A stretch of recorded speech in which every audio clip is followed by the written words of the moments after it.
Et on va s'intéresser maintenant au budget 2018 grâce notamment à Vincent Kutkovic. Bonjour Vincent. Bonjour Stoïc, bonjour Guillaume. Bonjour. On a un projet de loi de finances qui nous a été présenté.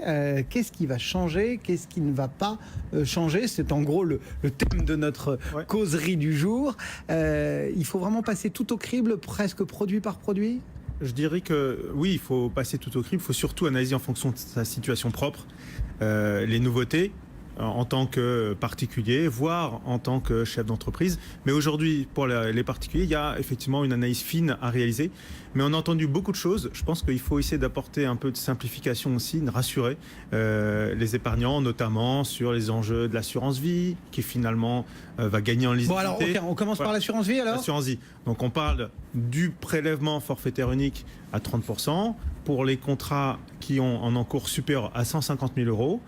Il y aura toujours la possibilité pour les sommes en dessous de 150 000 euros de choisir est-ce que je reste au niveau de mon imposition sur le revenu ou est-ce que je bénéficie des 30%, enfin de la fiscalité sur 30%. Là, ce qu'il faut retenir, je dirais, c'est qu'en fait, d'une certaine manière, l'assurance vie va devenir une enveloppe qu'on va pouvoir beaucoup plus utiliser tout au long de la vie de l'enveloppe et ne pas attendre 8 ans pour sortir des revenus éventuellement dans les meilleures conditions. C'est ça. Ça, c'est ce qu'il faut retenir. On enlève un tout petit peu cette philosophie, cette incitation à la détention longue. Exactement. Avant, vous étiez fortement chargé avant 4 ans, plus de 50%, un peu moins entre 4 ans et 8 ans, autour de 32%, et puis après, vous étiez à 23%. Aujourd'hui, vous allez être à 30% tout le temps, mais lorsqu'on tient compte de l'abattement qui est conservé au-delà de 8 ans, l'abattement de 4 600 euros ou de 9 200 euros pour un couple, en fait, au total, au final, on reste sur une enveloppe très attractive. Et donc après, ce qu'il faut avoir en tête aussi, c'est que les bénéfices historiques de l'assurance vie restent, la transmission, la fiscalité liée au dénouement du contrat, tout à fait. Au décès, l'abattement de 152 500 euros qui est conservé, la possibilité de conserver, d'obtenir une avance sur son contrat d'assurance vie. C'est pour ça qu'en fait, d'une certaine manière, il faut remettre un peu l'église au milieu du village. Il n'y a pas de changement majeur. Au contraire, on va gagner en lisibilité et même les contrats les plus importants sur l'assurance vie vont bénéficier de cet accroissement. C'est-à-dire que l'attrait de l'assurance vie avant 8 ans va largement augmenter, c'est ça que vous nous dites. Oui, autant après 8 ans, bon, ça se discute, avant 8 ans, là, l'attrait augmente. Et là, on rejoint un objectif important aujourd'hui, notamment par exemple pour les chefs d'entreprise qui souvent cèdent leur entreprise, vont mettre une partie des fruits de la vente de leur entreprise dans un contrat d'assurance vie. Avant, ils se disaient, pour obtenir des revenus complémentaires, je vais devoir attendre 8 ans. Et là, maintenant, ils vont pouvoir en fait avoir des revenus tout au long de la vie de leur contrat d'assurance vie dans une fiscalité plus attractive que ça n'était le cas auparavant.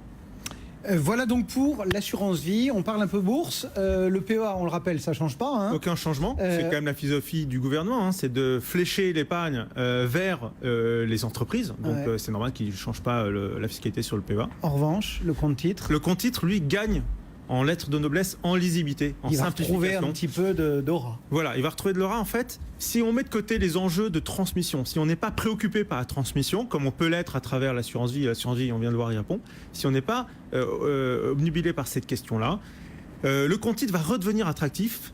Parce que là aussi, on aura une fiscalité unique, d'une certaine manière, je simplifie un peu les choses. Hein. On pourra bénéficier d'une fiscalité unique à 30%. Si on est sur un niveau d'impôt sur revenu inférieur à 30%, on reste au niveau de son imposition sur les revenus, donc on ne va pas aller jusqu'à 30%, on bénéficie de la fiscalité sur revenu classique. Mais en tout cas, pour les gens qui étaient fortement fiscalisés jusqu'à présent, au-dessus de 30%, donc les tranches marginales d'imposition les plus élevées, eux vont gagner en lisibilité et vont pouvoir, d'une certaine manière, ce que j'expliquais pour l'assurance vie, vont pouvoir en profiter aussi, avoir des revenus en fait directement, rapidement, tout au long de la vie de leur épargne, sans attendre une durée de détention minimum. Donc voilà ce qu'il faut retenir en fait, pourquoi le compte titre va redevenir intéressant aujourd'hui, notamment pour les gens qui n'ont pas d'enjeu de transmission et qui veulent obtenir revenus immédiatement de leur épargne.